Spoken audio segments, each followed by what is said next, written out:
Seguía ahora aquí también el debate sobre la situación médica y tenemos la sensación de que va a continuar en más tertulias porque, como les decíamos, la movilización sigue y se va a mantener a no ser que desde el Ministerio haya una respuesta a esas reivindicaciones. Pero tenemos más asuntos, tenemos más argumentos y ya que está Pablo, que es nuestro asesor para cuestiones económicas y financieras y también laborales, que se sube el salario mínimo interprofesional, que se vuelve a subir un peldañito y se incide en lo que parece a todas luces que es un error, en no contar con la patronal, ¿no? Bueno, a ver yo creo que esto tiene muchas derivadas. En primer lugar, ¿a quién le puede incomodar que se suba? Esa es la evolución desde las últimas décadas, ¿eh? Evidentemente yo creo que a nadie le debe incomodar que se suban los salarios, ¿no? Precisamente hace un momento estábamos hablando del tema de los médicos. Pensemos que el salario mínimo interprofesional afecta a los trabajadores de menor cualificación, fundamentalmente empleadas de hogar, personal del campo, etcétera, ¿no? Yo creo que el problema, y de lo que tiene toda la razón del mundo para quejarse la patronal, más allá de la escenificación un poco grotesca que tuvimos que padecer ayer, ¿verdad? Hablando la ministra de su país, oiga, ministra, que también es mi país, ¿no? O su país solo es el que usted quiere y el que usted quiere crear. Pero bueno, dejando al margen todas estas chabacanadas de presentaciones a las que nos tiene acostumbrado el presidente, hay que reconocer que los empresarios hay que contar con ellos porque el mundo, no solo España, depende de que funcionen las empresas. Y al final, las empresas son las que crean empleo y las empresas en este momento pues tienen serios problemas que posiblemente si se sientan en una mesa y a la vez que se habla de salario mínimo interprofesional se hablan de retos estructurales que tiene la economía española, como son la baja productividad, como es el poder adquisitivo muy limitado que tienen los españoles, como es, por ejemplo, la dependencia que tiene España del sector del turismo, como es la necesidad que tenemos de innovar para poder competir y generar mayor valor añadido. El poco tamaño de las empresas. Claro, como es el poco tamaño de las empresas. Pensemos, claro, cuando hablaba ayer Pedro Sánchez del IBEX y nos hacía ver al empresario como el señor que está con el bombín, el puro, y maltratando al trabajador de época de la revolución industrial, se olvida que es que en España el 99,80% de las empresas son pymes, entendiendo por tal las que tienen menos de 10 trabajadores, ¿no? Y claro, yo cuando... Esta es la escenificación, ¿no? Claro, cuando esos 2 millones de autónomos aproximadamente que hay en España estarían oyendo ayer al presidente, pues estarían alucinando en colores, dirían, pero bueno, este hombre ¿en qué país vive, no? Entonces, yo creo que de todo esto es de lo que hay que hablar y, lógicamente, dentro de todo ese panorama, pues se puede hablar de salario mínimo. María Ángeles, ¿cómo lo ves? Pues lo veo un poco parecido, porque además yo creo que la ley no distingue ni están haciendo ninguna distinción entre las grandes empresas, que antes muchas veces funcionaban muy bien por los convenios colectivos, que prácticamente no los cargamos. Entonces, no se está distinguiendo entre las grandes empresas y las pequeñas empresas, las pymes, que hay muchas. Entonces, no es lo mismo para una gran empresa que se suba el salario mínimo interprofesional, que probablemente ni le afecte porque todos sus trabajadores estén por encima, que una pequeña empresa, y me refiero que una pequeña empresa puede ser una tienda con un trabajador o dos. Entonces no es lo mismo, y entonces se está metiendo todo en el mismo paquete sin hacer ningún tipo de distinción y sin entrar en cómo podemos solucionar ese tipo de problemas, porque evidentemente el salario hay que subirlo, pero hay que subirlo en la manera y en la proporción de que las empresas estén ganando dinero. No es lo mismo, yo que sé, una que esté en el IBEX, un gran banco, que bueno, que esto de la subida del salario interprofesional pues igual le hace hasta gracia, porque seguramente que todos sus trabajadores están por encima, es que ni le afecta. Claro. ¿No? Entonces, eso es lo que no se está hablando y eso evidentemente sí que tiene que ser con un acuerdo no solamente entre la patronal y el gobierno, sino entre los partidos, la patronal y todos los que están un poco implicados en el sector, ¿no? Javier. Bueno, yo lo que digo es que el gobierno tiene una función que es gobernar el país, ¿no? Y cuando te encuentras con una posición totalmente cerrada de la patronal, que no quiere que se incremente en lo más mínimo el salario mínimo, valga la redundancia, mínimo interprofesional, pues efectivamente nos encontramos con un problema. El gobierno tiene que gobernar y de acuerdo con los sindicatos, pues lógicamente llegar a un acuerdo para aumentar el salario mínimo interprofesional. que dicho sea de paso, afecta a todas aquellas personas o trabajadores o trabajadoras que no disponen de convenio. Y cuando no disponen de convenios porque la empresa no quiere establecer unas condiciones mínimas de regulación en sus empresas, ¿no? Y entonces tiene que ser el Estado el que establezca un salario mínimo y unas condiciones mínimas de garantías laborales que están reguladas en el Estatuto de los Trabajadores.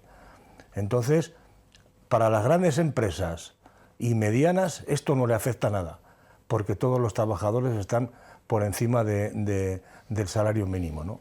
Y bueno, beneficia pues efectivamente a las personas más desfavorecidas, a los que tienen dificultades para llegar a final de mes, ¿no? Y claro, el gobierno, yo creo que con buen criterio, cuando la patronal se cierra en banda, pues lógicamente pues tiene que tomar una decisión. Y la decisión es incrementar el salario mínimo interprofesional, pues para que la gente pueda vivir mejor. Domingo, ¿alguna reflexión? Bueno, es que yo creo que todo esto, estas subidas del salario mínimo interprofesional por parte del gobierno, que en mi modo de ver no gobierna, a pesar de que tú creas que gobierna, este gobierno no gobierna, son demagogia, porque realmente un profesional, bueno, es un trabajador por cuenta ajena, que en vez de cobrar 1.200 euros, por decir algo, cobre 1.240, no sale de pobre. Y hoy día, para poder vivir, pues debería ser el salario mínimo interprofesional 2.500 euros, por decir algo, al cabo del mes. Por lo tanto, por cierto, 1.200 euros que luego al empresario, aunque sea una gran mayoría pymes, tú lo has dicho, casi el 99 y pico % de la totalidad de las empresas son pymes, por supuesto no le cuestan los 1.400 o los 1.200 euros que haya sido la última cifra, sino que le cuesta cerca de 2.000 euros al mes, porque los seguros sociales y las cargas fiscales son enormes. No se habla de la inflación, que es una de las causas de que haya que estar subiendo continuamente el salario mínimo interprofesional. No se habla del precio de la vivienda, que es una de las causas por las que con un salario como ese no se puede acceder a una vivienda ni a nada, y casi, si me apuras, a mal comer. Y al final, bueno, pues si hay un solo del miembro de la familia que trabaja y tiene un matrimonio con 2 hijos y trabaja él o ella, que me da lo mismo, que viven con 1.200 euros. ¿Dónde? Debajo del puente. Por lo tanto, todo esto es demagogia. O sea, son medidas que sale esta mema de ministra de Trabajo que tenemos, que es absolutamente infumable, que solo, como bien decía Pablo, habla de mi país como si fuera propietaria de España, y que realmente lo que tiene, que por cierto, esto es muy común en la farándula, también hablan mucho de porque mi país, realmente, bueno, es el país en el que vivimos todos, y debe decir España y dejarse de historias y no decir mi país. Pues claro, con todo esto venden humo. No contar con la patronal es un disparate.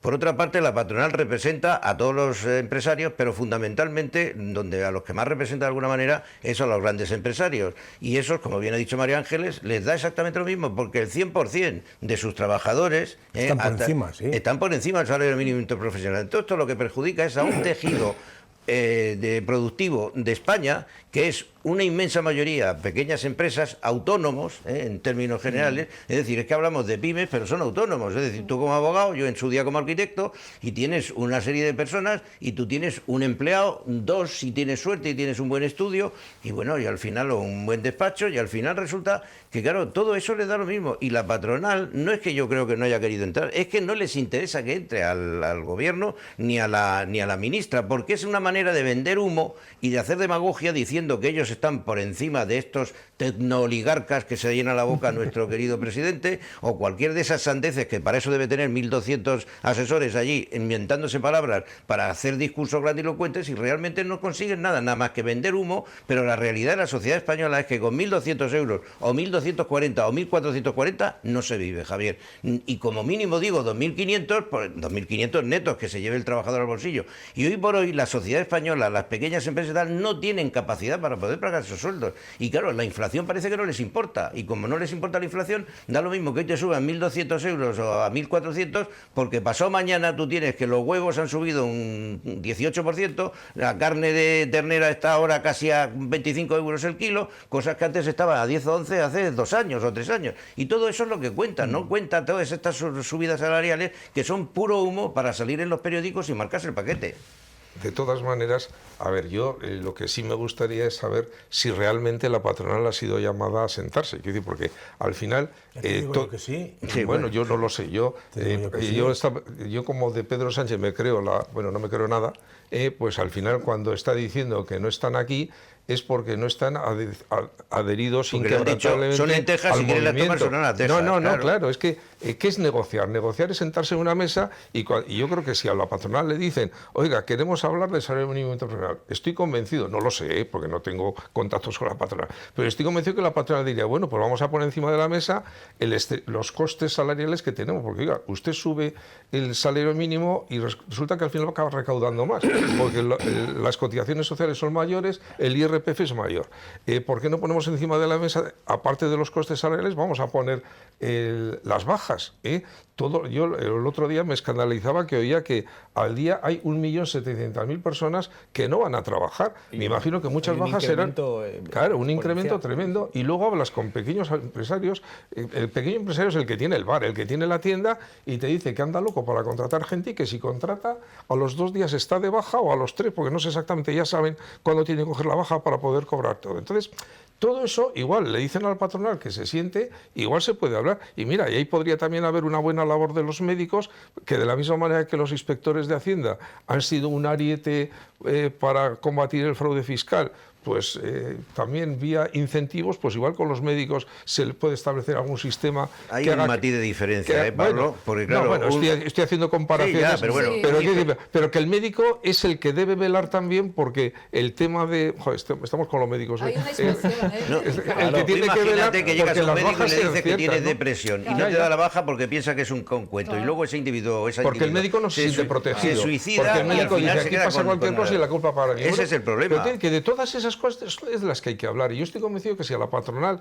se le dice desde el gobierno, que como dice Javier, tiene que gobernar, si a la patronal se le dice, oiga, pues vamos a ver qué problemas hay hoy ¿Por qué no bajan la tabla del IRPF? ¿Por qué no bajan la recaudación fiscal? Bueno, eso quiere decir, sí, o sea, lo hemos hablado muchas veces. Entonces, que hay muchos problemas y evidentemente yo creo que lo de menos es el salario mínimo. O sea, nadie, lo he dicho al principio, fuera, al margen de la escenificación que vimos, ¿quién puede rechazar que suban el salario mínimo? Como quien bien dice Javier, al que favoreces al más desprotegido. Yo creo que nadie puede estar en contra. Yo por lo menos no lo estoy. No, ni yo Pero tampoco. Ya he dicho que si no le dan 2.500 euros netos al bolsillo... ¿Podrías presentar a las próximas elecciones? No. Y contarías con mi voto, 2.500 euros al mes. No, pero claro, pero eso nombramos- tiene que ser en unas condiciones que lo permitan, Javier. Ese es el problema, que es que lo otro es simplemente nombramos jugar a la Pedro ruleta Sánchez. rusa. ¿Eh? Bueno, vamos con otra cuestión que también es espinosa porque incide en la configuración de nuestras sociedades occidentales, que ya son multiculturales y en las que vivimos en nuestras calles, en nuestros pueblos, también por supuesto aquí en La Rioja, pues con ciudadanos que han nacido en otros territorios, que tienen otras creencias, otras religiones y otras formas de expresarlas. El tema del burka y del niqab, la cobertura total del cuerpo de la mujer, apenas solamente liberada la zona de los ojos, que está en cuestión y que se debate en todo el mundo occidental. En Europa se ha legislado, en España se ha tratado de hacer también en diferentes comunidades autónomas y municipios, y está en el Congreso de los Diputados. Está muy vivo este asunto porque ya saben que ayer se rechazó esa iniciativa del Partido Popular y de Vox para prohibir el burka en espacios públicos de nuestro país, pero Junts per Catalunya ya ha dicho que está por la labor, aunque con su propio texto.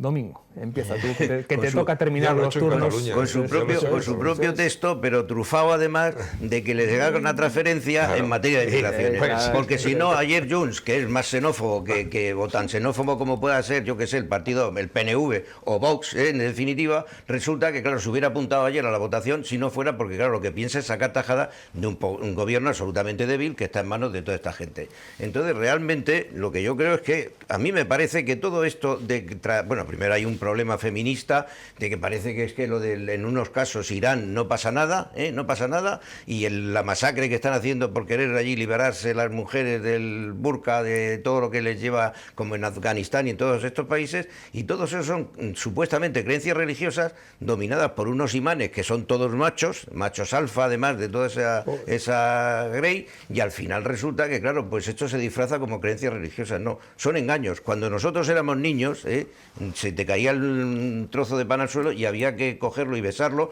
porque es que el pan estaba bendecido por Dios. Es decir, y todas estas cosas que marcan sobre la formación y las características de los individuos, claro, te llegan un momento en que muchas de esas mujeres que llevan burka, que llevan niqab, es que se lo creen.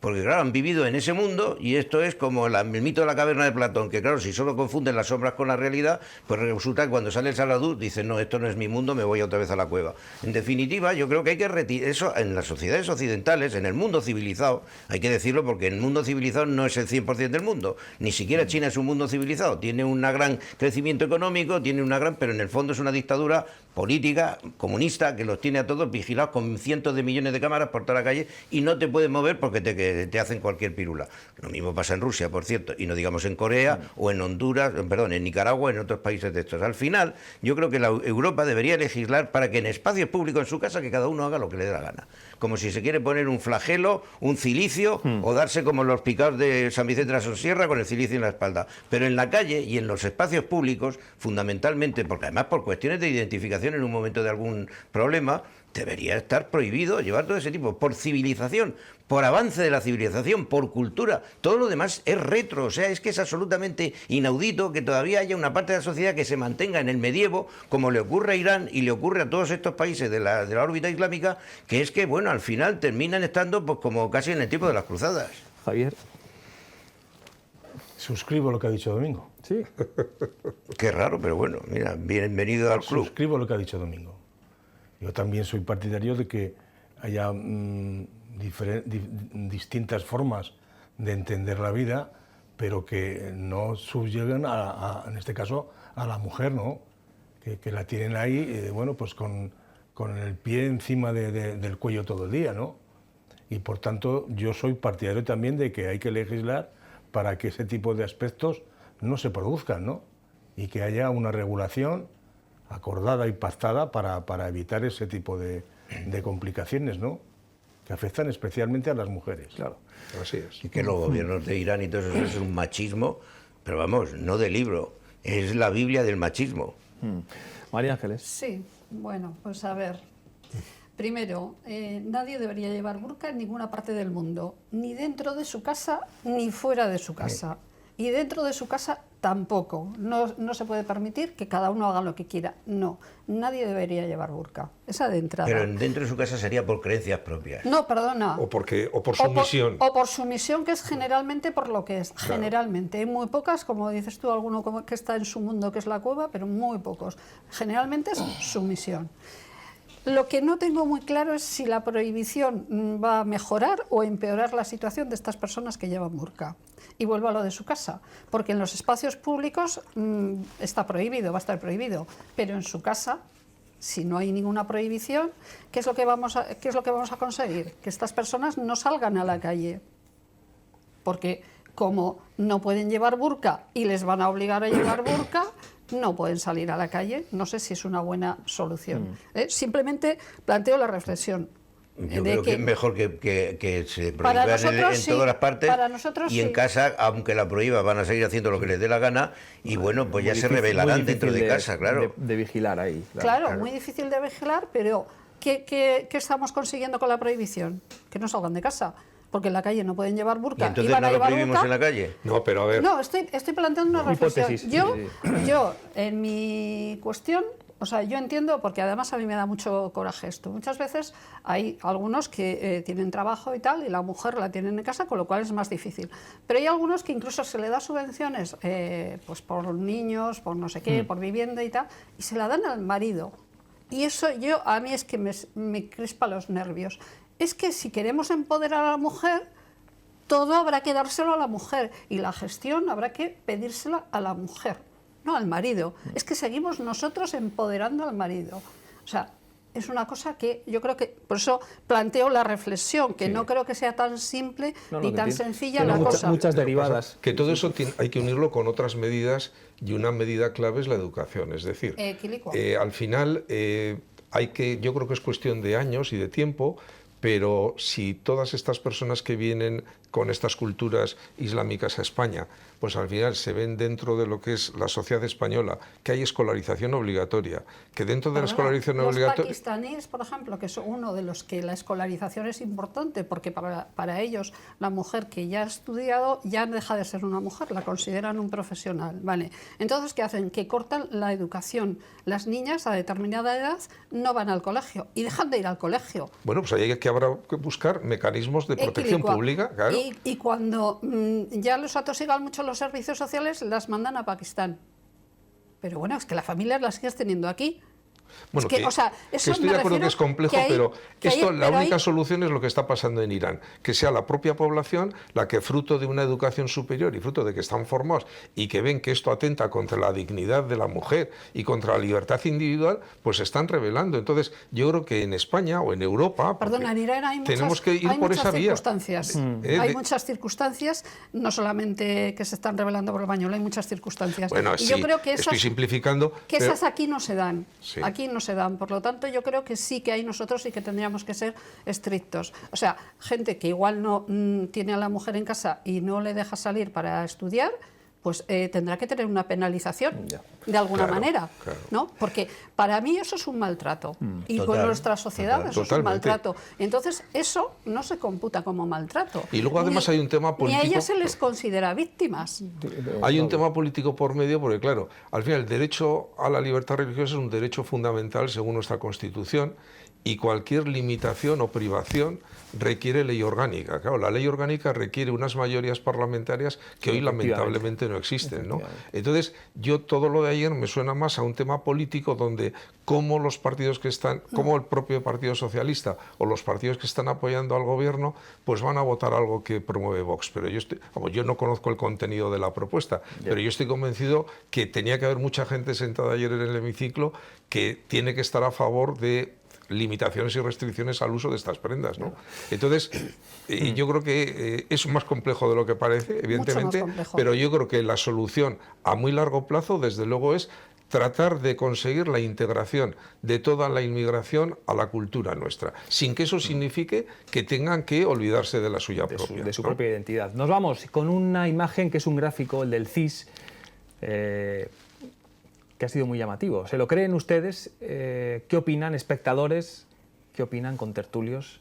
Pedro, convoca elecciones. Claro, porque el barómetro pues, refleja un escenario muy favorable para el Partido Socialista. Javier. Yo creo que va a ir a más. Sí, no riáis, va a ir a más. Porque en la medida en que el Partido Popular y Vox se sigan comportando de la misma manera, la gente mira al otro sitio.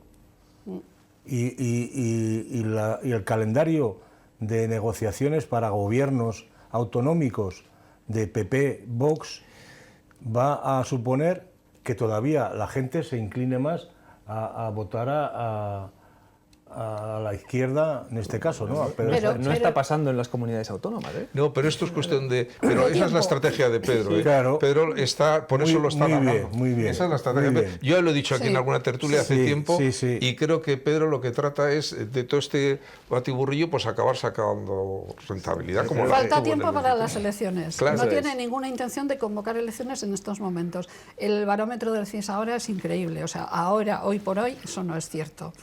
Bajo mi punto de vista. Bueno. Bajo mi punto de vista, porque está perdiendo todas las elecciones casi autonómicas. Pero no tiene que ver, ahí está hablando de un gobierno de España. No, pero esto, a la época de las elecciones... A ver cómo llegamos. No, yo vamos, lo tengo clarinete que va a aguantar hasta las elecciones. O sea, eso sí que lo tengo claro. Salvo que tenga un escándalo monumental que le afecte a él directamente y tenga un problema judicial, si no va a llegar a las elecciones. Pues sí, entonces sí que se va a pasar lo que está diciendo Javier. Sí. Que como muchos gobiernos, tal como van de las comunidades, empiezan a fallar, la gente dice, bueno, pues es que vamos a tener que volver a votar otra vez, ¿no? Domingo, por terminar. Yo creo que lo que no puedo dar es credibilidad a esa encuesta. O sea, No, ni a esta ni a ninguna de las del CIS desde que está Tezanos. Es decir, esto es una tomadura de pela con dinero público. Esto es una intención, digamos, para indicar tendencias que le interesan al gobierno, no es realmente una encuesta que esté sacada de unas consultas y que eso refleje ese resultado. La cocina esa de la que hablan, con la que se hacen las encuestas, se puede poner lo que les dé la gana, como que saca 50 puntos de ventaja al PP. Pero me gustaría saber cómo se cocina, porque sí, el otro día, claro, hablando con sociólogos, decían que los microdatos del CIS que son totalmente fiables y que son buenos, que la información que hay detrás es buena. Entonces, ¿cómo se cocina? Bueno, pero luego es verdad lo que dice Domingo, que luego en las elecciones que hemos ido viviendo falla estrepitosamente la previsión del CIS con el resultado electoral. Sí. Que nos vamos. Ahora entrevista aquí en el cierre del programa, pero como le han dicho a Domingo hace un instante, en las puertas de un quirófano, ¿es usted muy importante? Pues todos nosotros no lo soy. Sentimos que los soy. Contertulios son muy importantes para esta casa. Así que gracias de corazón y hasta la semana que viene, que seguirán los temas y seguirá seguro la polémica en la actualidad española. Hasta la próxima. Adiós. Adiós.